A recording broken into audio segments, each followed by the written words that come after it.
오늘 하나님 말씀은 요한복음 6장 15절에서 21절까지 말씀입니다. 요한복음 6장, 제 성경은 152페이지입니다. 주일 말씀에 연결해서 계속 요한복음을 보고 있습니다. 요한복음 6장 15절로 21절까지 152페이지 같이 읽습니다. 그러므로 예수께서 그들이 와서 자기를 억지로 붙들어 임금으로 삼으려는 줄 아시고 다시 혼자 산으로 떠나가시니라. 저물매 제자들이 바다에 내려가서 배를 타고 바다를 건너 가버나움으로 가는데 이미 어두웠고 예수는 아직 그들에게 오시지 아니하셨더니 큰 바람이 불어 파도가 일어나더라.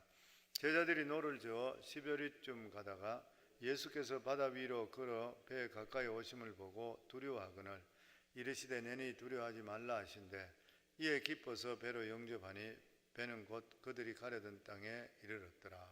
아멘. 요한복음은 잘 알고 있듯이 사복음서 중에서 가장 나중에 기록된 그런 성경입니다.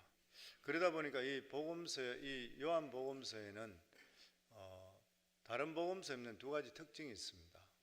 그 하나가 뭐냐면은 이 보충해 주는 것, 다른 복음서에 빠져있는 것을 보충해 주는 그러한 부분들이 있습니다. 그래서 딴 데는 없는 사건들이 요한복음에 들어있습니다. 예를 들어서 가나의 혼인잔치 같은 거, 물이 포도주로 변했는 사건, 또 뿐만 아니라 죽은 지 나흘 됐는 나사로 사건, 이런 사건들은 오직 요한복음에만 기록되어 있습니다. 그리고 두 번째가 뭐냐면은 마지막에 기록되기 때문에 사도 요한이 다른 복음서를 다 알고 있는 것이에요. 이미 다 딴 복음서, 마태, 마가, 누가 이 복음서를 이미 사도 요한이 다 읽고 다 인지하고 있었습니다. 그래서 이 요한복음은 다른 복음서에 대해서 해석해 주는 그러한 역할을 하고 있습니다. 그래서 어떤 분은 이야기하기를 요한복음은 다른 복음서의 주석서이다, 주석해놨과 똑같다, 이렇게까지 말하고 있습니다. 예수님께서는 오병이어의 기적을 일으키신 후에 수없이 몰려오는 그러한 군중들을 피해서 한적한 산으로 가서 기도하시러 가셨습니다. 그리고 제자들에게는 예수님께 말씀하시기를 배를 타고 가버나움으로 가라, 그렇게 말씀했습니다. 그것이 16절에 18절 말씀입니다. 같이 한번 더 읽습니다.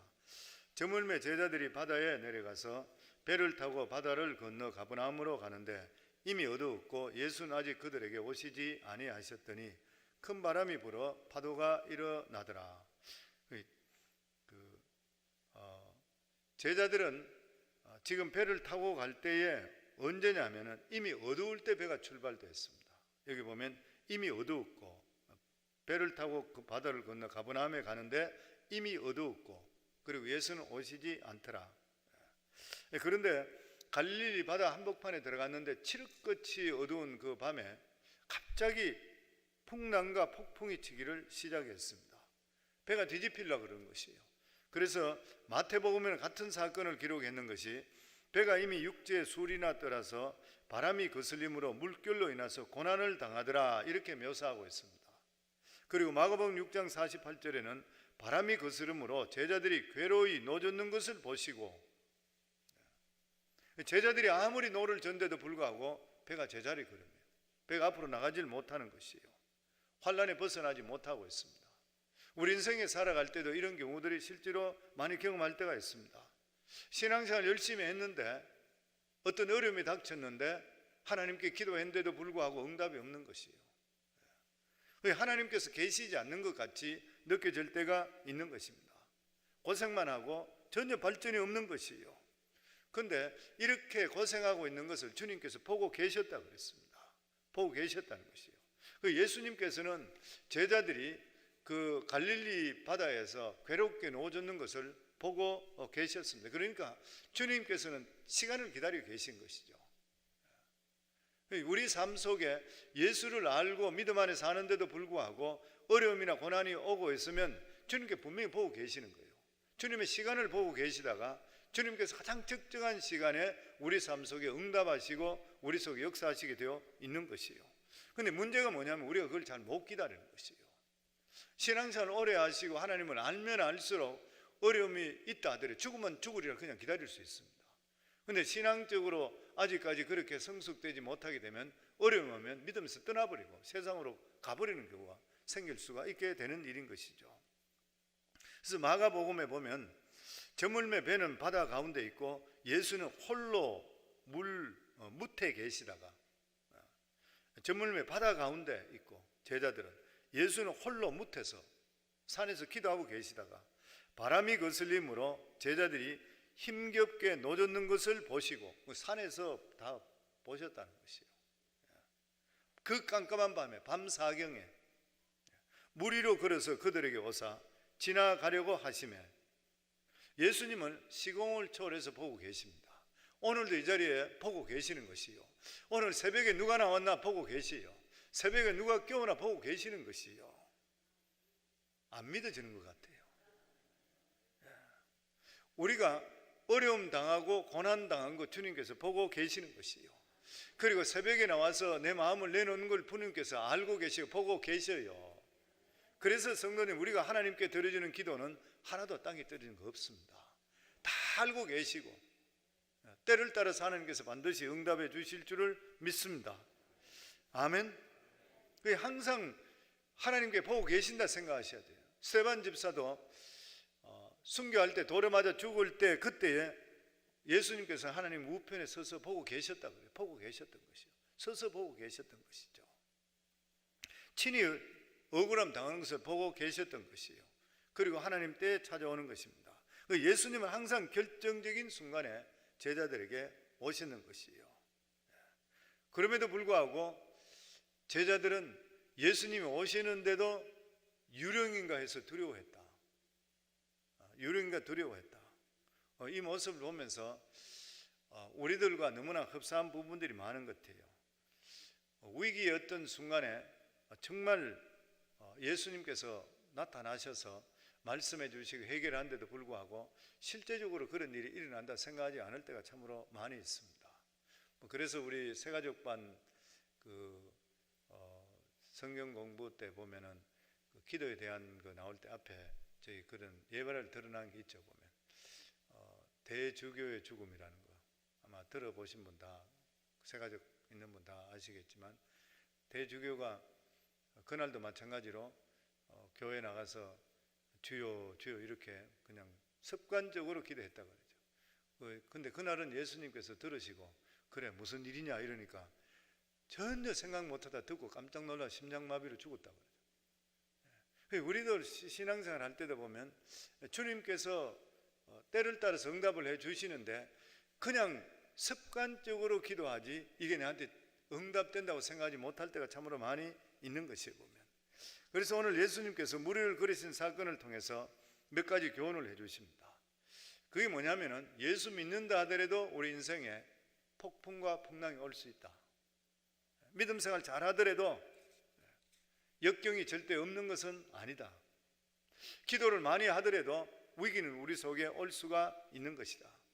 선한 사람이든 악인 사람인 간에 고난은 있기 마련이다. 근데 우리 예수 믿는 믿음의 사람들은 그 고난을 뛰어넘게 되는 것이죠.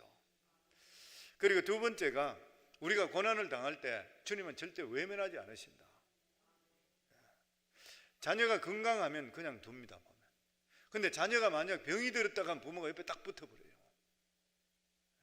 우리 속이 똑같습니다. 우리도 그냥 잘하고 있으면 그냥 두는 것이에요. 어떤 분은 그렇게 이야기해요. 저한테도 그렇게 묻는 분이 있습니다. 목사님, 저는 뭐 어떻게 좀 환상도 좀 보고 좀 뭐 이렇게 기적적인 사건도 좀 보고 막 이렇게 좀 했으면 좋은데 저한테는 전혀 그게 없어요, 그래요. 그래서 그분들의 신앙을 보면 신앙생활 잘하고 있거든요. 그래서 내가 그래, 신앙생활 잘하고 있는데 특별히 나타날 거 없습니다. 왜냐하면 철로가 위에 열차가 철로 위를 잘 다니고 라이드 온 트랙으로 가고 있으면 그냥 가도록 두지 거기서 이래라 저래라 특별한 말씀 없어. 왜냐하면 내가 바른 길로 가고 있기 때문에. 근데 내가 벗어났다 그러면 문제가 되는 거야, 항상. 그때 하나님 채찍도 들 수 있고 하나님이 살아계신 건 또 체험할 수도 있고 이런데 우리가 신앙생활 전부터 그냥 계속 잘하고 있으면 특별한 거 없더라도 그게 맞는 거니까 그냥 열심히 그냥 하세요. 그렇게 이야기하는 것이에요, 보면. 자녀들도 어려움을 당할 때 부모가 옆에 붙는 것이지 보통 그렇지 않을 때는 잘하고 있으면 그냥 두는 것과 똑같은 것이에요. 그리고 예수님께서는 결정적인 순간에 나타나시는 것이에요. 주님께서 아직 나타나시지 않았다 그러면 괜찮다는 것이에요.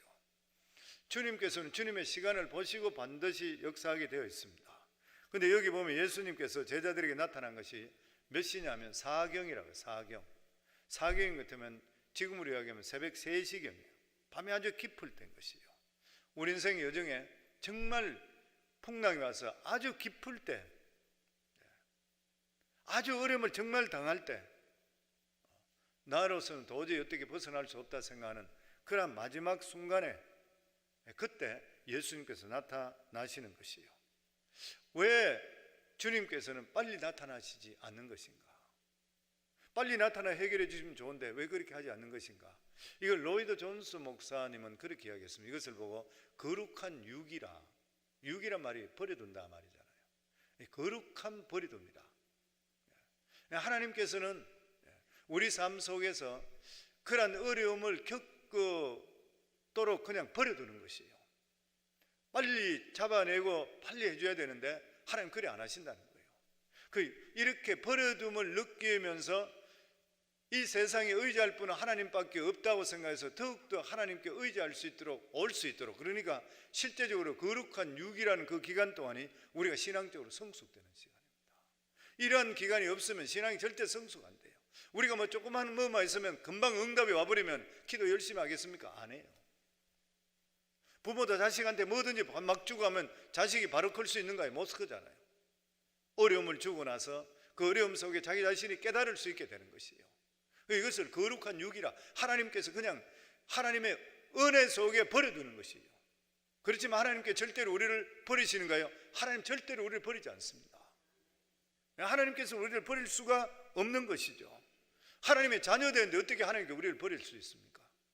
하나님 우리를 항상 돌보시고 케어하는데 우리가 살아가는 삶이 너무 얕은 물에 있다든지 아니면은 세상적으로 있다든지 이럴 때는 하나님께서 버려두는 것이 그냥 버려둬서 거기서 깨닫고 이래도 안 되고 저래도 안 되고.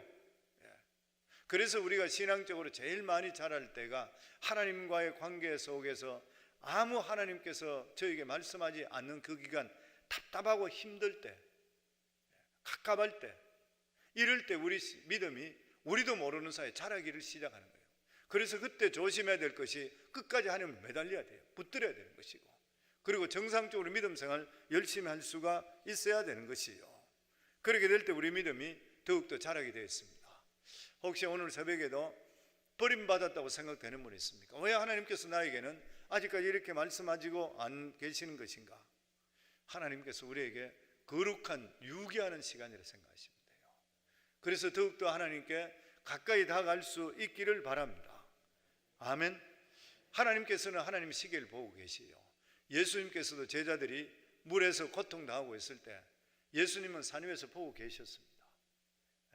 그냥 가서 건지게 되면은 잘 모르니까 자기들이 그 괴로움 속에서 적당히 되는 거니까 그 죽음 순간에 가서 물이 들어오고 이제는 곧 뒤집어질 가까이 갔을 때 그때 예수님께서 나타나셨는 것이에요. 그래서 다른 성경에 보면 이때 사건을 통해 무리를 걷는 사건이 벌어지잖아요. 베드로가 인간으로 처음으로 무리를 걷습니다. 그러니까 우리 삶 속에 이러한 어려움 속에 있을 때에 우리가 하나님께 매달리게 될 때에 내 인생에서 지금까지 겪어보지 못했던 놀라운 영적인 체험을 하게 되어 있어요. 그리고 무엇보다도 우리가 이러한 어려움을 당하고 있고 이런 것들에 대해서 하나님께서 꿰뚫어 보고 계시다는 것이에요. 그러니까 오늘도 주님께서 너희 두려워하지 말라, 오늘도 주님께서 우리와 함께 하시는 줄을 믿으시기를 주 이름으로 축원합니다. 그 주님께서 우리와 함께 하시는데 문제는 뭐냐면 우리가 너무 분주해요. 우리 딴 게 분주한 것이, 일하는 게 분주한 것이 아니고 마음이 너무 분주해요. 그 마음이 너무 분주하기 때문에 주님께서 우리에게 주시는 음성을 듣지 못할 때가 참 많이 있습니다. 저희들 삶 신앙생활을 보면 그래요. 성경을 읽는데 안 읽는 것도 아닌데, 기도하는데 안 하는 것도 아닌데, 그런데도 마음이 분주해요. 그 마음이 분주하다는 말이 뭐냐면 하나님과 나하고 관계 속에 하나님의 음성을 들을 수 있는 그런 시간을 못 갖는 것이에요. 너무 답답한 것이에요. 이게 우리 삶 속에 계속적으로 훈련이 돼야 되는데 실제로 신앙생활을 계속적으로 하는데 너무 행동적으로만 나가지 내 마음으로 하나님과 교통하는 시간이 없는 것이에요. 이 교통하는 시간이 너무 중요해요. 왜냐하면 주님께서는 우리들에게 항상 말씀을 하십니다. 왜냐하면 주님께서 성령을 통해 우리 속에 내주하고 계시잖아요. 우리 속에 와 계세요. 우리에게 말씀하시길 원하는데 우리는 그걸 잘 듣지를 않는 것이에요, 보면. 그래서 성도님들, 오늘 새벽기도 하시는 분들은 우리가 시간을 내셔서 저녁에 큐티하고 하시든지 아침에 하시든지 이렇게 하실 때에 잠잠하게 주의 음성을 한번 들어보시기 바랍니다. 반드시 주께서 우리에게 말씀해 주시는 것이에요. 그런 이야기 있잖아요. 톱밥하고 이 톱밥과 시계라는 그런 이야기 아마 들어보셨을 거예요. 어떤 사람이 거대한 톱밥 위에서 일을 하다가 시계를 잊어버렸어요. 뭐 옛날 이야기겠죠. 톱밥 잊어버리는 거예요. 이 사람은 아무리 찾다가 못 찾겠는 거예요. 사람들에게 시계를 찾아달라 그러면 후사를 하겠다. 사람들이 꼴코리를 들고 와서 막 하는데 그래도 못 찾는 거예요. 그래서 사람들이 잠시 쉬고 있는 그 기간에 아이 하나가 그 큰 반이죠. 그러니까 이런 창고 같은데 그 톱밥에 아이 하나가 들어가다가 그 쭉 들어가다가 얼마 있지 않아서 시계 찾았다고 들고 나오는 거예요. 그래서 사람들이 아니 네가 어떻게 시계를 찾아가? 아주 쉬워요. 가만히 귀만 기울이고 있으면 째깍째깍째깍 소리가 들려요. 금방 찾아냈다는 거예요. 우리 삶에 똑같습니다. 하나님께서 오늘도 우리들에게 말씀하고 계셔요. 왜냐하면 하나님 살아계시면 성령을 과 계시잖아요. 그러니까 하나님께서 우리와 교통하기를 원하고 계셔요. 그런데 우리는 우리 생각으로 계속적으로 살고 신앙생활 하든 마찬가지입니다. 그냥 새벽에 왔다가 일하시고 뭐 하시고 뭐 이렇게 하시고 다 지나가 버리고 하나님과 내 사이에서 대화하는 시간이 없어지면은 하나님의 째깍거리는 소리 못 듣게 되는 거예요. 그런데 우리 신앙이 가장 자랄 때 언제인 것이에요? 하나님의 음성을 들을 때예요. 하나님의 음성을 들을 때 이렇게 하라 저렇게 하라 아니면 사랑한다 어떻게 하신다 이 말씀을 우리 속에 계속적으로 듣게 그때 될 때에 우리 신앙이 죽순끝이 자랄 뿐만 아니라 우리 속에 하나님 주신 기쁨이 충만해서 우리가 시간을 몇 분이든 간에 하나님과 우리 관계에 대화할 수 있는 주의 음성을 들을 수 있는 그러한 시간을 가지셔서 주님과 교통하시고 신앙이 더욱더 성숙되는 정말 복 있는 그러한 신앙생활을 할 수 있기를 주의 이름으로 축원합니다.